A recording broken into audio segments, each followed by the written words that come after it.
सबभन्दा पहिले त तपाईहरुले यो अवसर दिनुभएकोमा म एकदम हृदयदेखि नै आभारी छु। खास गरी कर्णदाई मेरो लागि एउटा आदर्श नाम हो। म यो सुरु गर्नुभन्दा अगाडि कर्णदाईकै बारेमा म अलिकति भन्न चाहन्छु। कर्णदाईसँग मेरो पहिलो परिचय झन्नै 30 वर्ष अगाडि 46 सालको जनआन्दोलनपछि प्रजातन्त्र जब प्राप्त भयो अनि टेलिभिजन नेपालमा टेलिभिजन एउटै मात्रै थियो गभर्नमेन्टको, नेपाल टेलिभिजन। अनि गिरिजाप्रसाद कोइराला प्रधानमन्त्री थिए। उनले हामी 3 जनालाई त्यहाँ बोर्ड अफ डाइरेक्टरमा नियुक्ति गरे, कर्णदाई, म र डाक्टर ध्रुवचन्द्र गौतम। अब त्यो त्यति बेला हामी टेलिभिजनमा प्रवेश गर्दा टेलिभिजन लखतालिङ्ग नै थियो। क्यामेराहरूदेखि लिएर त्यहाँका सबै भौतिक चिजहरू एकदम भताभुङ्ग अवस्थामा हामी पुग्यौँ र लम्बे तान कुरा नगरौँ। र त्यति बेला पहिलो पटक मैले कर्णदाईसँग भेट्ने अवसर पाएँ र त्यो नै मेरो जीवनको एउटा महत्त्वपूर्ण क्षण थियो जस्तो लाग्छ। किन कर्णदाई जस्तोसँग चाहिँ मेरो एकदम भावनात्मक सम्बन्ध अहिलेसम्म पनि।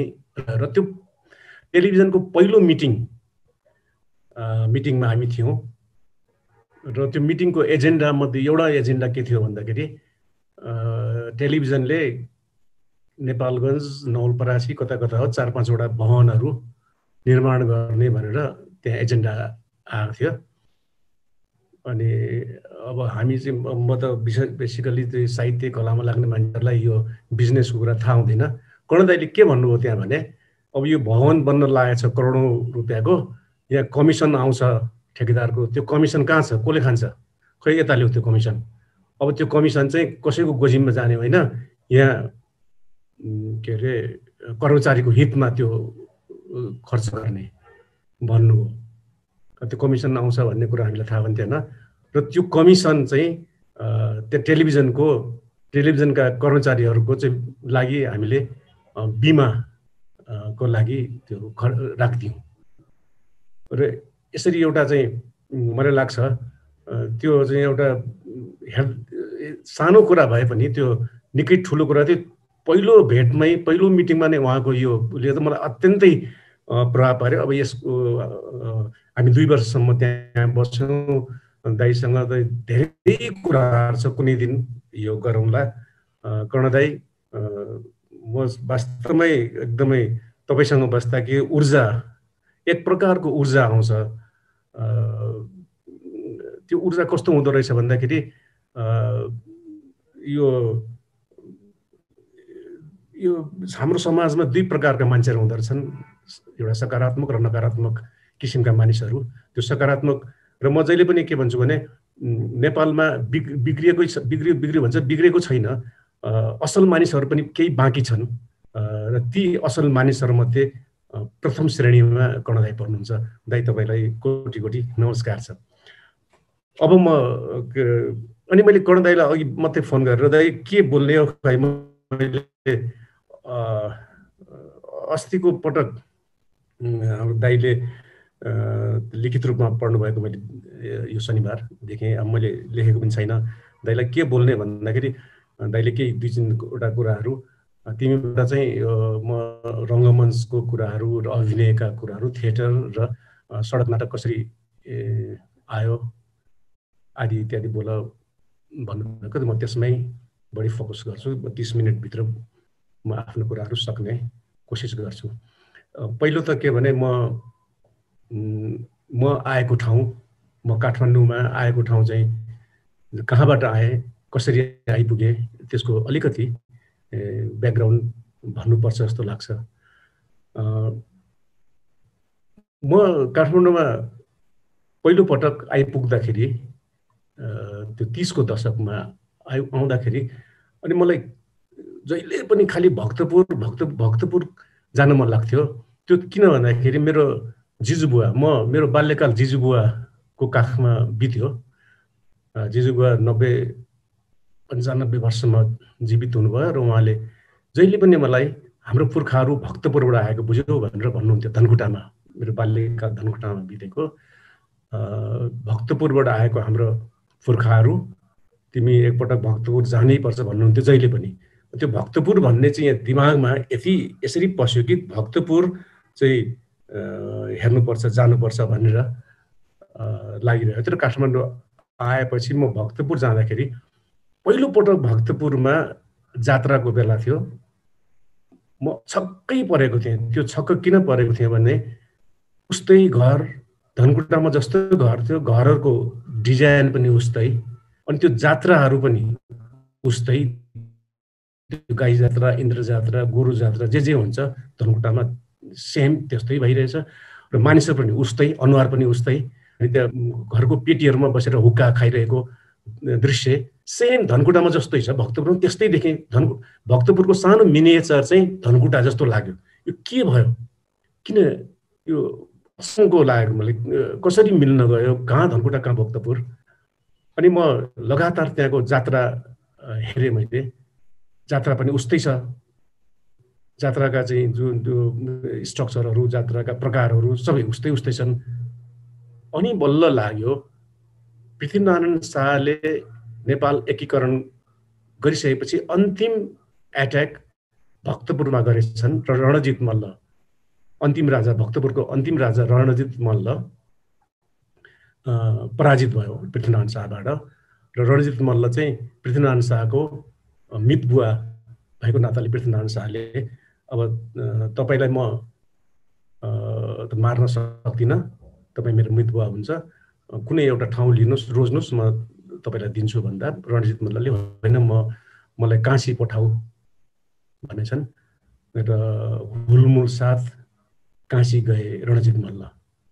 र अन्तिम पटक चाहिँ नागार्जुनबाट आफ्नो भक्तपुरलाई रणजित मल्लले हेरेर गीत गाउँदै गाउँदै गएका थिए अरे भनेर इतिहासमा पढ्न पाइन्छ। रणजित मल्ल त गए, तर के भएछ भन्दाखेरि पृथ्वीनारायण शाहले एट्याक गरिसकेपछि अब संसारकै के हुँदो रहेछ भन्दाखेरि हार्नेहरूको इतिहास नहुने रहेछ, जित्नेहरूको मात्रै हुँदो रहेछ। र हार्ने मल्ल राजाहरूका सन्तानहरू त्यहाँ एकदम पीडित भए। त्यहाँका पृथ्वीनारायण शाहका सिपाहीहरूले यति यातना दिएछन् कि त्यो यातना सहन नसकेर कैयौँ ती सन्ततिहरू भक्तपुर छोडेर कोही पाल्पा, कोही बागलुङ, कोही धनकुटा गएछन्। त्यसमध्ये धनकुटा जाने हुलमध्ये हाम्रा पुर्खाहरू रहेछन्। र भक्तपुरबाट धनकुटा कसरी गए, कति दिन कति महिना लगाएर गए होलान्, न यातायातको सुविधा, न के सुविधा, के लग्यो होला, खानेकुरा के खायो होला, त्यो धनकुटाको पाखो डाँडोमा कसरी बस्यो होला, कति महिनामा पुग्यो होला, त्यो त अर्को पाटो छ। त यसरी उनीहरू गएर पनि धनकुटामा बसेर पनि एउटा कुरो चाहिँ उनीहरूले के गरेछन् भने भक्तपुरको जुन कल्चर छ, जुन संस्कृति छ, त्यो संस्कृतिलाई सँगै लिएर गए। उनीहरूले आफू भोको परेर पनि त्यहाँ हरेक संस्कृतिहरू, हरेक चाडपर्वहरू धनकुटामा भक्तपुरको जस्तै उनीहरूले अपनाए। जुन कुरा चाहिँ मैले बाल्यकालमा देखेँ। 11औं पुस्तामा म जन्मेँ र म बाल्यकाल हुँदाखेरि पनि जुन धनकुटाको कल्चर, एउटा समृद्ध संस्कृति देखेँ, त्यो धनकुटामा चाहिँ आइपुगेको चाहिँ ती भक्तपुरबाट गएकाहरू, काठमाडौँबाट गएकाहरू, ललितपुरबाट गएकाहरू, नेवारहरूले चाहिँ त्यसलाई चाहिँ बचाएको रहेछ। अनि नेवारहरूको एउटा सबभन्दा ठुलो चाहिँ के रहेछ भन्दाखेरि आफू भोकै परुन् तर संस्कृतिलाई चाहिँ मर्न नदिने, त्यो मैले वातावरण देखेँ बाल्यकाल। यसरी मेरो बाल्यकाल बित्यो। र बाल्यकालमा जताततै हरेक महिना नाच गान, नाटक, साहित्य, कविता गोष्ठी। जबकि त्यहाँ कुनै बिजुली, हामी त टुकी बालेर पढ्नु पर्थ्यो, लालटिनमा पढ्नु पर्थ्यो, न गाडी। मैले त गाडी त 8 कि 9 क्लासमा देखेको धरान गएर।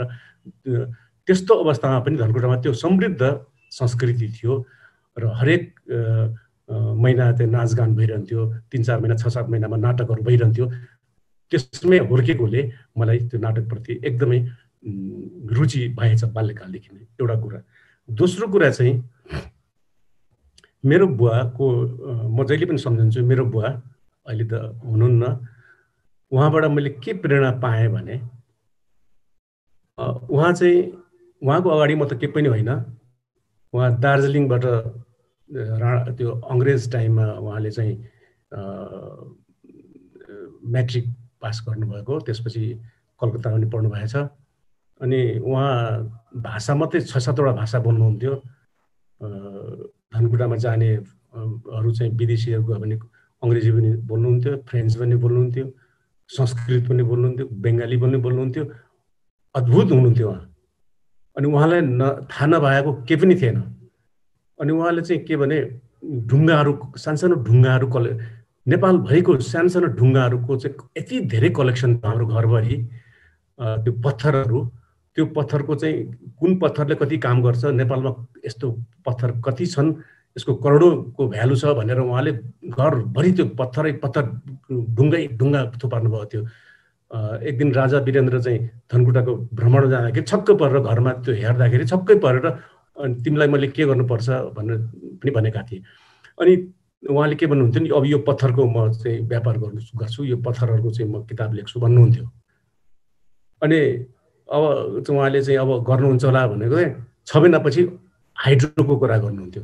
हाइड्रोको यति उहाँलाई ज्ञान थियो, हाइड्रोको कुरा गर्नुहुन्थ्यो। अनि उहाँले फेरि हाइड्रोको के गर्नु होला कि भन्दै 6 महिनापछि फेरि कोइलाको खानेको कुरा गर्नुहुन्थ्यो। 6 महिनापछि साहित्यको कुरा गर्नुहुन्थ्यो। अनि उहाँले 500 रोपनी जग्गामा चाहिँ जडीबुटीहरू रोप्नु भएको थियो, स्याउ खेती पनि गर्नुभएको थियो। जीवनमा धेरै चिजहरू उहाँले त्यो गर्नुभयो, तर केहीमा पनि सक्सेस हुनु भएन। त्यति विद्वान, त्यति ज्ञानी, त्यति ज्ञान भएको मान्छे केहीमा पनि सक्सेस हुनु भएन उहाँ। अनि मलाई जहिले पनि बाल्यकालदेखि के लाग्यो भने मेरो बुवा यति जान्दा ज्ञानको खानी हुँदा हुँदै पनि उहाँ चाहिँ असफल हुनुभयो। उहाँले उपन्यास लेख्नुभयो, कथा लेख्नुभयो, नाटक लेख्नुभयो। असफल किन हुनुभयो भने उहाँ 10तिर हात हाल्नुभयो, 10वटा चाहिँ काम गर्नुभयो।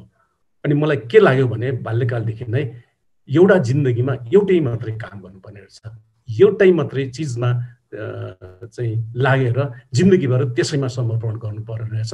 म अब मैले बुवाबाट पाएको प्रेरणा के भने म केवल रङ्गमञ्च, नाटक र साहित्य यो बाहेक अरूतिर म छुँदै छुन्न, चाहे म भोकै बसौँ भनेर मलाई चाहिँ बाल्यकालदेखि नै त्यो बुवालाई देखेर त्यो प्रेरणा आयो। र यहाँसम्म पनि अहिलेसम्म आउँदाखेरि पनि मैले नाटक विधालाई छोड्न सकेको छुइनँ। मेरो यसको प्रेरणाको स्रोत चाहिँ मेरो बुवा हो। यो भयो। अब म छोटकरीमा अब धनकुटाबाट काठमाडौँमा कसरी आइपुगेँ त्यसको बारेमा पनि अलिकति मैले भन्नुपर्छ होला सायद। यो 31-32 सालतिर हामीले एउटा धनकुटामा सांस्कृतिक नवकलाकार सांस्कृतिक समुदाय भनेर खोल्यौँ र त्यहाँ हामीले हरेक दिन नाटक गर्ने भनेर नाटकको सुरुवात गऱ्यौँ। त्यति बेला धनकुटामा बिजुली बत्ती पनि थिएन, हामी पेट्रोम्याक्समा नाटक गर्थ्यौँ। स्कुलको सानो हल थियो, त्यो हलमा विभिन्न नाटकहरू त्यहाँ गर्थ्यौँ। त्यो गर्ने सिलसिलामा पहिलोपटक टिकटमा नाटक गर्ने परम्परा बसायौँ र त्यो त्यति बेला कति थियो होला, 5 पैसा 10 पैसा कति टिकट राख्थ्यौँ र त्यो यति त्यो चर्चित भयो कि त्यहाँबाट चाहिँ तेह्रथुमबाट, चैनपुरबाट, विभिन्न ठाउँबाट समेत गाउँबाट नाटक हेर्न त्यहाँ आउँथे मानिसहरू। अनि म त्यति बेलासम्म मैले चाहिँ एउटा पत्रिका पनि निकाल्थेँ, लालपाते भन्ने पत्रिका पनि निकाल्थेँ। अनि कथा कविताहरू लेखिसकेको थिएँ र मेरो साथीहरूले के भन्यो भने अब तिमीले आफै नाटक लेख्नुपर्छ, त्यो अर्काको नाटक कति गर्ने भनेर चाहिँ भनेर मैले म कसरी नाटक लेख्ने, जबकि मलाई नाटक लेख्न आउँदैन, मैले नाटक कहिले लेखेको छुइनँ भने पनि मेरो साथीहरूले एकदमै कर गरेको हुनाले फर्स्ट टाइममा पहिलो मैले नाटक लेखेँ। त्यसको नाम हो तुवालोले ढाकेको बस्ती भन्ने नाटक। यो 2032 सालमै होला सायद लेखेर त्यहाँ मञ्चन गऱ्यौँ धनकुटामा। त्यहाँ 10-15 दिनसम्म त्यो सानो हल थियो, हाउसफुल चल्यो र हामीलाई के भने यति महत्त्वाकांक्षा भयो कि हामी त ठुलै अब त्यहाँ कलाकार भयौँ, ठुलै नाटककार भयौँ, ठुलो रङ्गकर्मी भयौँ। अब यो नाटक चाहिँ काठमाडौँ लिएर जानुपर्छ भन्ने हामीलाई आयो। त्यो नाटकमा भाग लिने कलाकारहरू चाहिँ 30 जना 40 जना थिए। अनि अब काठमाडौँ त्यति बेला हामीलाई काठमाडौँ भनेको न्युयोर्क, पेरिस जस्तो गाउँ काठमाडौँ भन्ने। अब धनकुटाबाट हामी हिँडेर धरान आइपुग्नु पर्थ्यो र होल 30-35 जनाको होल त्यो नाटक लिएर भारी बोकेर हामी धरानमा आयौँ र हामीसँग पैसा थिएन, धरानमा 2-3 रात बस्यौँ, धरानमा त्यो नाटक देखायौँ, अलिकति पैसा कलेक्सन गऱ्यौँ, विराटनगरमा आयौँ, फेरि त्यहाँ अलिअलि पैसा कलेक्सन गऱ्यौँ। यसरी केही दिन त्यो बेला बस पनि थिएन, हामी 7-8 दिनमा काठमाडौँ आइपुग्यौँ। अचम्म के भन्ने, काठमाडौँ आएबाट हामी सिधै हामी प्रज्ञा प्रतिष्ठान गयौँ। प्रज्ञा प्रतिष्ठानमा सत्यमोहन जोशी त्यो बेला सदस्य सचिव हुनुहुन्थ्यो, उहाँसँग भेट्यौँ र हामी चाहिँ धनकुटाबाट आएको नाटक देखाउनु। उहाँ छक्कै पर्नुभयो त्यत्रो हुल देख्दाखेरि। ल तिमीहरू ठिक छ, यहाँ नाटक गर र यहाँ हामी हल फ्रीमा दिन्छौँ, जति पैसा उठेको छ त्यसको आधा तिमीहरूलाई आधा हामीलाई भनेर भन्नुभयो उहाँले। र त्यहाँ देखायौँ र त्यो नाटक त्यहाँ झन्डै 1 महिना चल्यो एकाडेमीमा। त्यति बेला उहाँले झाकेको बस्ती भन्ने 5औँ कि 6औँ दिनमा अचम्म के भयो भने एकैचोटि दरबारबाट राजा रानीहरू सबै परिवारै त्यो नाटक हेर्न आयो। हाम्रो लागि त ठुलो कुरा थियो त्यो बेला। यसरी त्यो नाटक 1 महिनासम्म चल्यो। 1 महिना चलिसकेपछि मेरो सबै साथीहरू धनकुटा फर्किए, म भने फर्किनँ। त्यहाँदेखि म धनकुटा जान पनि गइनँ। मेरो एउटा चाहिँ भविष्यमा नाटक धेरै केही गर्नुपर्छ, फेरि धनकुटा गयो भने अब म केही गर्न सक्दिनँ भन्ने उसले गर्दाखेरि म काठमाडौँमा आएँ, यहाँ मास्टर्स जोइन गरेँ, पढेँ र गएँ। र यो अनि एउटा चाहिँ त्यति बेला चाहिँ 2टा कुरा महत्त्वपूर्ण कुरा। त्यो पहिलो सोमा नै एउटा मेरो जीवनको सबभन्दा बिर्सन नसकिने क्षण के हो भन्दाखेरि, पहिलो सोमा नाटक हुन लागेको थियो, हामी भित्र थियौँ, अनि म चाहिँ त्यसको मेन नायकको भूमिका मेरै थियो। अनि म चाहिँ गाउँलेको ड्रेस लाएर नेपथ्यमा बसिरहेको थिएँ। एकजना अल्गो मान्छे, अल्गो एकदम ह्यान्डसम मान्छे आएर मेरो अगाडि, धनकुटाबाट आएका कलाकारहरू को हुन् भनेर सोधे उनले। अनि हामी नै हो हजुर, ए ठिक छ, म बालकृष्ण सम भन्नुभयो मेरो अगाडि। एकैचोटि मलाई यति उ भयो कि मैले गएर ढोकिदिएँ उहाँलाई, र टिकट कहाँ छ, म टिकट लिन जान्छु भन्नु। होइन हजुर, हजुरलाई किन टिकट, आउनुहोस् न भन्दा, होइन नाटक सित्तैमा हेर्नुहुन्न भन्नुभयो। र मेरो लागि एउटा गौरवको कुरा हो कि काठमाडौँमा मेरो नाटकको पहिलो अडियन्स चाहिँ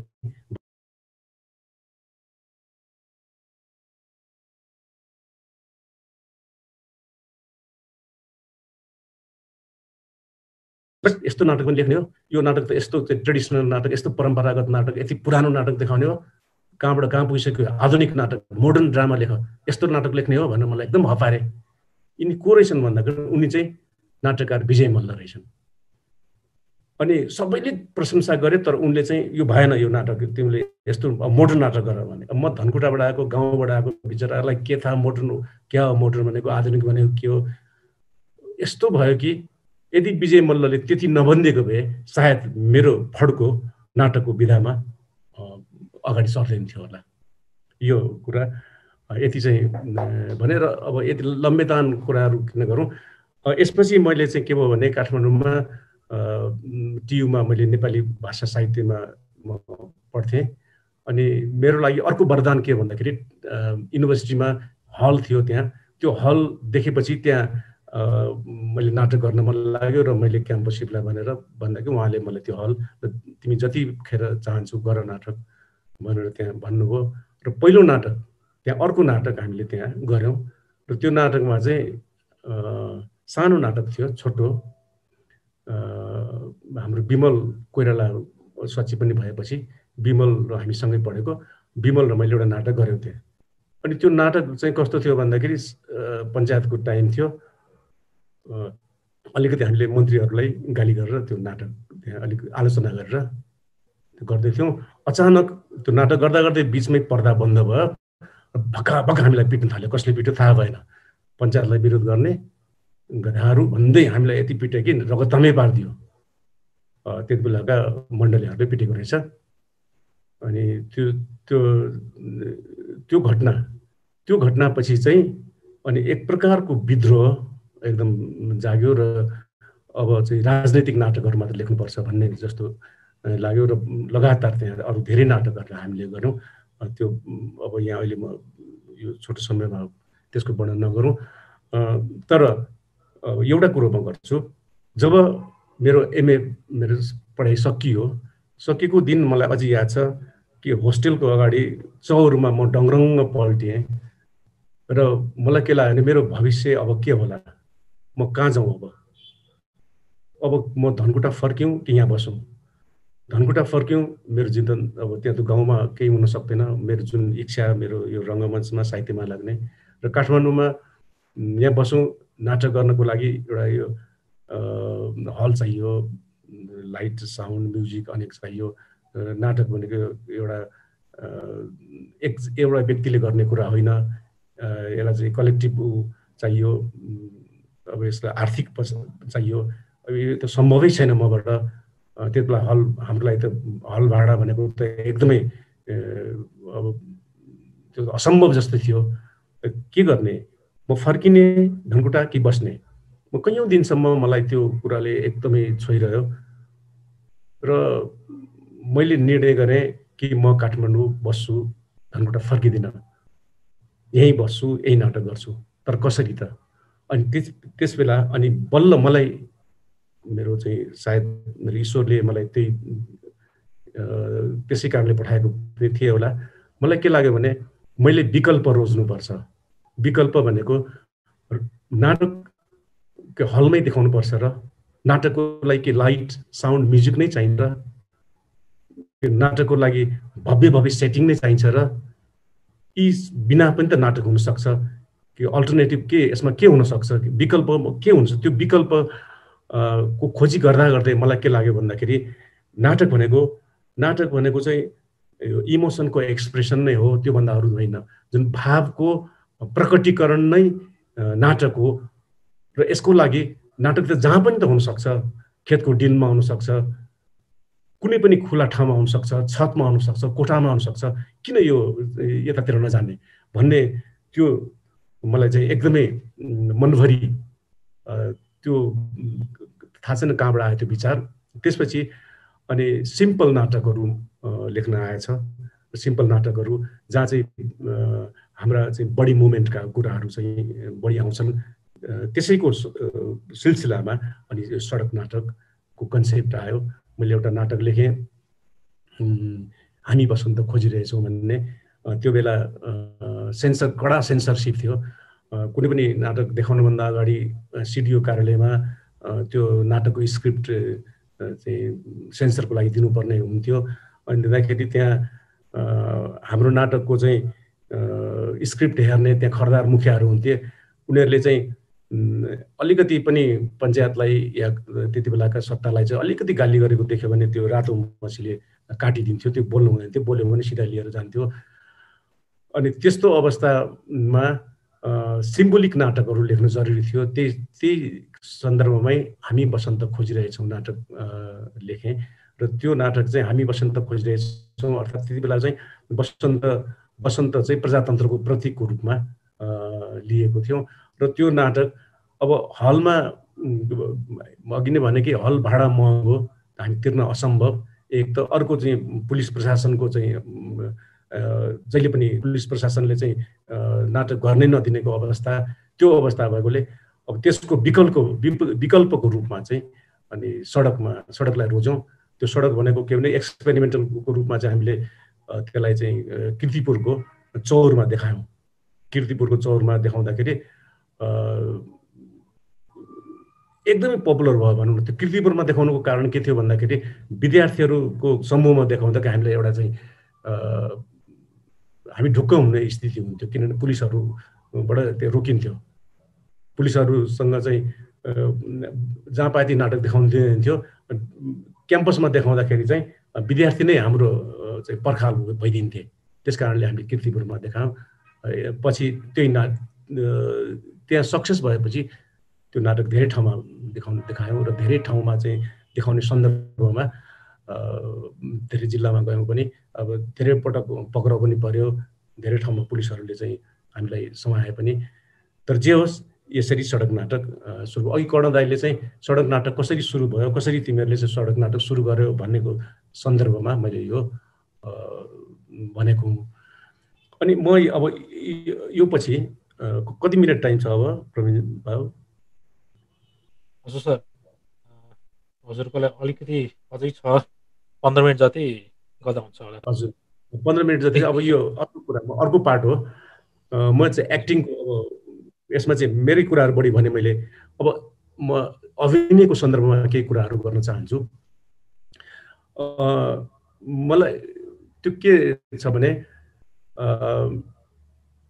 मलाई के लाग्छ भन्दाखेरि संसारका जति मानिसहरू छन् सबै अभिनेता हुन्, सबै एक्टर हुन्। ओशोले एक ठाउँमा के भनेको छ भने जीवनमा रियल नाटक गरिँदैन, जीवनमा रियल नाटक गर्यो भने जीवन असफल हुन्छ, तर रङ्गमञ्चमा चाहिँ फेक नाटक गर्यो भने सफल हुन्छ। जीवनमा रियल नाटक गर्दा असफल हुन्छ, जीवनमा कयौँ पटक तिमीले ढाँट्नुपर्छ, जीवनमा तिमीले कयौँ पटक नचाहेको कुराहरू गर्नुपर्छ, तर रङ्गमञ्चमा गएपछि तिमीले त्यहाँ चाहिँ रियल नाटक होइन, त्यहाँ चाहिँ फेक नाटक गर्नुपर्छ अनि सफल हुन्छ भनेर विनोद खन्नालाई ओशोले भनेको कतै मैले पढेको थिएँ। यो चाहिँ कहाँ जोड्न म खोज्छु भन्दाखेरि मलाई कसैले सोध्यो भने तिम्रो सबभन्दा बेस्ट एक्टर कसलाई मान्छौ तिमी भनेर चाहिँ मलाई सोध्यो भने म मेरो बेस्ट एक्टर मेरो लागि मेरो आमा हुन् भन्छु म। किनभने मेरी आमा जस्तो एक्टर संसारमा थिएनन्। हुनसक्छ हरेकको आमा हरेकका लागि बेस्ट एक्टर हो। मेरी आमा हाम्रो संयुक्त परिवारमा सबैलाई भात पकाउनुहुन्थ्यो। चुलामा चाहिँ यो दाउराले फुक्दा फुक्दा धुवा आउँथ्यो र उहाँलाई चाहिँ लहरी खोकी लाग्थ्यो, रोगी हुनुहुन्थ्यो, तर पनि उहाँले चाहिँ आफूले मलाई के पनि भएको छैन, रोग लागेको छैन भन्ने भ्रम दिएर दिनभरि किचनमा काम गर्नुहुन्थ्यो। अनि आफू चाहिँ अलिकति उब्रिएको माम्री अलिकति भात खानुहुन्थ्यो, त्यतिमा सन्तुष्ट हुनुहुन्थ्यो र पाहुनाहरू आउँदा मुसुक्क हाँस्नुहुन्थ्यो। र यसरी त्यो मुसुक्क हाँसोभित्र चाहिँ उहाँको पीडा उहाँले जुन लुकाउनुहुन्थ्यो त्यो एउटा एक्टरले मात्रै गर्न सक्ने कुरा हो। र ओशोले भने जस्तो जीवनमा हामी फेक एक्टिङ गर्छौँ, जीवनमा चाहिँ रियल हामी बाँच्दैनौँ, बाँच्यो भने असफल हुन्छौँ भन्ने कुरा चाहिँ त्यो मैले आमाबाट देखेँ। यसरी एक्टिङ हरेकले एक्टिङ, अब जस्तै भनौँ तातो कराईमा एउटा बुढी आमाले तातो कराई छुनुभयो भने आथा आथा भन्नुहुन्छ। त्यो आथा भन्दाखेरि उहाँको चाहिँ फेसियल एक्सप्रेसन, उहाँको हातको बडीका मुभमेन्टहरू जुन चल्छ त्यो एक्टिङ होइन। हामी रङ्गमञ्चमा त्यही आथा भन्ने एक्टलाई चाहिँ हामीले गर्नु पर्यो भने हामीले त्यसैको चाहिँ नकल गर्छौँ। र जीवनमा र रङ्गमञ्चमा फरक भनेको यति नै हो। रङ्गमञ्चमा अडियन्सहरू किन आउँछन् भन्दाखेरि आफ्नो अनुभव हेर्न आउँछन्। रङ्गमञ्च भनेको ऐना हो भनेर भनिन्छ। त्यो आफ्नो ऐना, आफ्नो अनुहार हेर्न आउँछन् अडियन्सहरू, त्यसैले आउँछन्।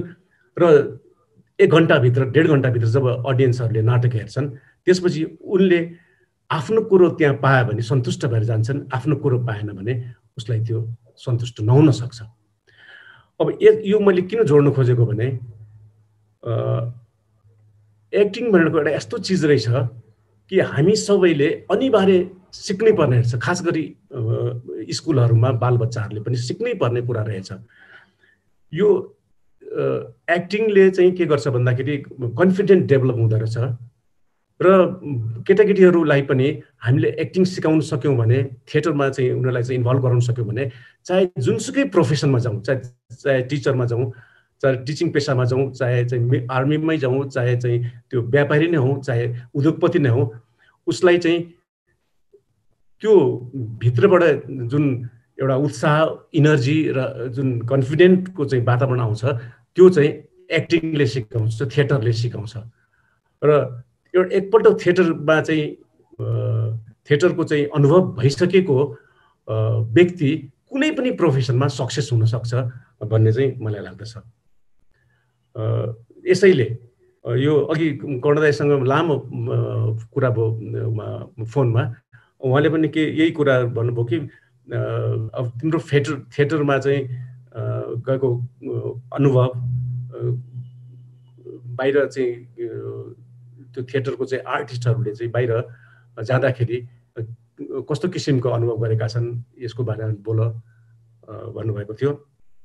र मलाई लाग्छ जीवनमा हरेक मानिस स्कुल कलेजमा एक पटक त नाटकमा भाग लिएकै हुन्छन् होला, तर यो स्कुलमा चाहिँ यो अनिवार्य रूपमा एक्टिङ चाहिँ सिकाउनै पर्छ जस्तो लाग्छ मलाई।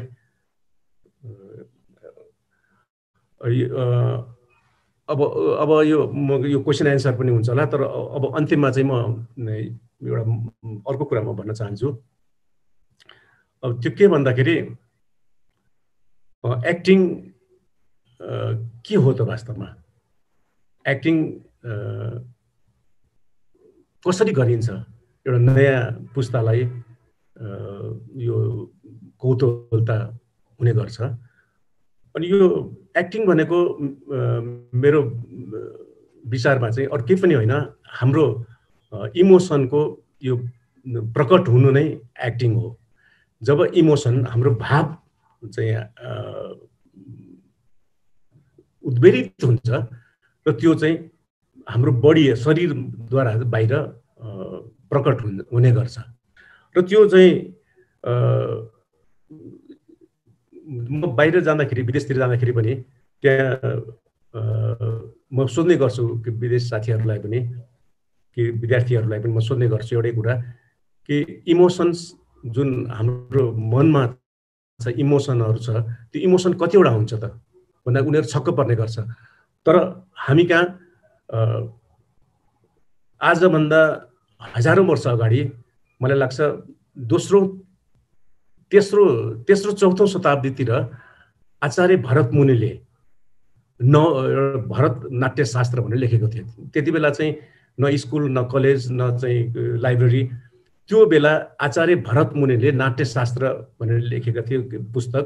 त्यसमा उनले चाहिँ रङ्गमञ्चको बारेमा व्यापक रूपमा लेखिदिएका छन् आचार्य भरत मुनिले। नाटक भनेको के हो, रङ्गमञ्चमा नाटक कसरी गरिन्छ, एक्टिङ कसरी गरिन्छ, एक्टिङ भनेको के हो आदि इत्यादि वर्णन गर्ने क्रममा उनले एउटा महत्त्वपूर्ण कुरो के भनेको छ भने अभिनयमा चाहिँ चाहिने रसहरूमध्ये इमोसन 9वटा हुन्छ, रस 9वटा हुन्छ। 9 रस जसलाई हामी 9 रस भन्छौँ। 9 रस भनेको, रस भनेको भाव, भाव भनेको इमोसन। त्यो 9वटा भाव हुन्छ जुन कुरो चाहिँ एरिस्टोटलदेखि लिएर सेक्सपियरदेखि लिएर संसारको कुनै पनि स्थानदेखि लिएर कसैले पनि यो बताउन सकेको छैन। आज हाम्रो भरत मुनिले आजभन्दा हजारौँ वर्ष अगाडि भरत नाट्यशास्त्रमा लेखिदिइसकेका छन् 9वटा रस हुन्छ भनेर। र 9वटा रसमा जुन 9वटा रस हुन्छ, 9वटा रस हास्य रस, श्रृङ्गार रस, अद्भुत रस आदि, विभिन्न शान्त रस आदि 9वटा रस हुन्छन्।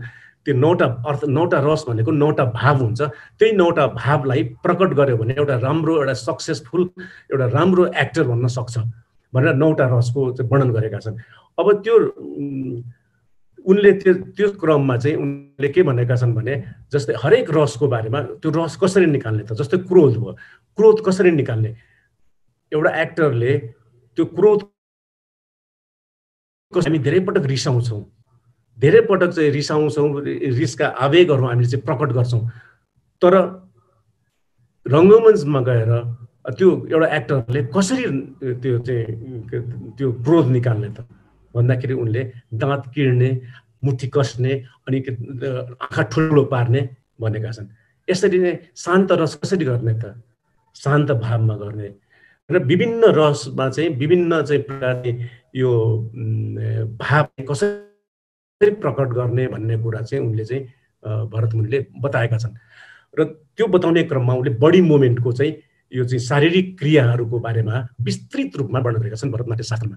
तर मलाई जहिले पनि के लागिरहन्थ्यो भन्दाखेरि यो जुन हामीले क्रोध निकाल्छौँ, एक्चुअली घरमा हामीले बाबुले छोरालाई, छोराले बाबुलाई हामीले क्रोध निकाल्नु पर्यो भने हामी कहीँ सोचेर निकाल्दैनौँ, त्यो आफसे आफ भित्रबाट आउँछ। र रङ्गमञ्चमा जाँदाखेरि चाहिँ अनि दाँत किर्ने, हात मुठी पार्ने, यो सबै त्यो आर्टिफिसियल तरिकाले हामी निकाल्न कोसिस गर्छौँ। तर के आफसे आफ भित्रैदेखि आउँदैन त, यो कसरी आउँछ त? यो भरत मुनिले पनि बताउनु भएको छैन। यो कसरी हुन्छ त? इमोसनलाई कसरी निकाल्ने? जहिले पनि मेरो मनमा यो चाहिँ आइरहन्थ्यो। र मैले अन्तिममा यो मेरो आफ्नो एक्सपिरियन्स बताउन चाहन्छु। झन्डै 20-25 वर्ष भयो होला। यही बिचमा विभिन्न ध्यान केन्द्रहरूमा गएर चाहिँ ध्यान सिक्ने क्रममा विपस्यनामा जाँदाखेरि विपस्यना भगवान बुद्धले बुद्धको सिर्जना हो विपस्यना भनेको, जहाँ सासलाई चाहिँ हेरेर चाहिँ सासलाई चाहिँ आफ्नो चाहिँ इमोसनलाई चाहिँ हेर्ने, भावलाई हेर्ने एउटा प्रक्रिया हो त्यो विपस्यना भनेको। त्यो हेर्दा हेर्दै मलाई के लाग्यो भन्दाखेरि हाम्रो सासबाट हामीभित्रका विभिन्न प्रकारका भावहरूलाई हामीले कन्ट्रोल गर्न सक्दछौँ सासको माध्यमबाट। र सासको माध्यमबाट चाहिँ जब त्यो हाम्रो चाहिँ विभिन्न प्रकारको भावलाई चाहिँ कन्ट्रोल गर्न सक्छौँ भने विभिन्न प्रकारका जुन 9 रसलाई पनि त यो सासको माध्यमबाट निकाल्न सक्छौँ होला। जस्तै भरत मुनिले 9वटा रसमा एउटा रसको वर्णन गरेका छन्, शान्त रस। शान्त रस भन्नाले शान्त भावमा 8वटै भावबाट चाहिँ मुक्त भएर बसेपछि अनि शान्त भाव आउँछ। विपस्यनाले भगवान बुद्धले जुन अष्टाङ्ग मार्गमा बताएका छन् कि यो जुन समभाव भन्ने, समभावको विभिन्न भावलाई चाहिँ आउन नदिएर एउटा भावमा मात्रै अडिरहनु जुन समभाव हुन्छ, त्यो समभावमा बस्ने स्थिति आयो भने अनि हामी न क्रोध आउँछ, न आवेग आउँछ, न अरूप्रतिको ईर्ष्या आउँछ, केही पनि आउँदैन। भगवान बुद्धले जुन बताएका छन् अष्टाङ्ग मार्गमा। र मलाई के लाग्यो भने हामीले पनि सासको माध्यमबाट हामीले विभिन्न प्रकारका चाहिँ भावलाई चाहिँ कन्ट्रोल गरेर शान्त भावमा, यो भरत मुनिले बताएको एउटा शान्त रसमा चाहिँ हामी त्यही एकत्रित भएर त्यहाँ रहन सक्यौँ भने आफूले चाहेको भावलाई चाहिँ सासको माध्यमबाट निकाल्न सक्छौँ। र यसलाई चाहिँ धेरै पटक मैले एक्सपेरिमेन्ट पनि गरेँ र मेरो विद्यार्थीहरूलाई चाहिँ मैले एक्सपेरिमेन्ट पनि गराएँ। जस्तै कि म आफै पनि अहिले म गर्न चाहन्छु कि जस्तै कि हामी ध्यान मग्न हुँदाखेरि सासलाई हेर्दाखेरि आनापाना भन्छ। आनापाना भन्नाले चाहिँ यो नाकबाट आएको गएको सासलाई हेर्नुलाई, सासलाई हेर्दै गएपछि जब हामीसँग हामी भित्र गएर चाहिँ हाम्रो श्वासको माध्यमले हामी भित्र जान्छौँ, भित्र जाँदाखेरि यो नाभिमा हाम्रो चाहिँ सासलाई केन्द्रित गरेर हामी लामो सास फेरेर नाभिमा केन्द्रित गरेपछि अनि बिस्तारै हामीले सास फेर्दै गएपछि हामीले हृदय चक्रमा आएपछि हामीले चाहेको भावलाई, जस्तो क्रोध भावलाई चाहिँ त्यो सास सँगसँगै ल्याउन सक्छौँ। या चाहिँ भनौँ श्रृङ्गार भाव, या भन्नु अर्को 9 रसमा चाहिँ अद्भुत रस, कुनै पनि जुन भाव जुन इमोसन चाहियो त्यो सासको माध्यमबाट हामीले चाहिँ निकाल्न सक्छौँ। त्यसलाई यो चाहिँ यसबाट दुईटा फाइदा हुन्छ। एउटा चाहिँ ध्यान गर्ने प्र्याक्टिस पनि हुन्छ र हामी भित्र रहेको चाहिँ भावलाई चाहिँ बाहिर प्रकट गर्न पनि हामी सक्छौँ भनेर चाहिँ यो कुरा चाहिँ विभिन्न हाम्रो विद्यार्थीहरूलाई चाहिँ यो गराउँदाखेरि यो अभिनय गर्न सजिलो महसुस गरेँ मैले। र यो अघि पनि भने मैले कि हाम्रो जुन इमोसन्सहरू, हाम्रो जुन भावहरू छन् त्यसलाई चाहिँ बाहिर प्रकट गर्दाखेरि जस्तो के अरे भाव हुन्छ, भाव प्रकट हुन्छ। भाव कहाँबाट प्रकट हुन्छ भन्दाखेरि त्यो सासको माध्यमले प्रकट हुन्छ। जब भाव कसको माध्यमले प्रकट हुन्छ भन्दाखेरि हाम्रो शारीरिक क्रिया, बडी मुभमेन्टद्वारा बाहिर क्रिया हुन्छ। त्यही बडी मुभमेन्ट नै अभिनय हो। यसरी चाहिँ सासको माध्यमबाट हामीले चाहिँ हाम्रो चाहिँ एक्सप्रेसन, हाम्रो चाहिँ इमोसनलाई चाहिँ एक्सप्रेसन गर्न सक्छौँ। अभिनय भनेको त्यही हो। यसलाई चाहिँ विद्यार्थीहरूलाई, खास गरी स्कुलको विद्यार्थीहरूलाई चाहिँ यो प्रयोग गर्न सकियो भने उसले चाहिँ आफ्नो इमोसनलाई कन्ट्रोल पनि गर्न सक्छ र चाहिँ जति बेला जुन इमोसन चाहियो त्यसलाई त्यो प्रकट पनि गर्न हामी इजिली सक्छौँ जस्तो लाग्छ।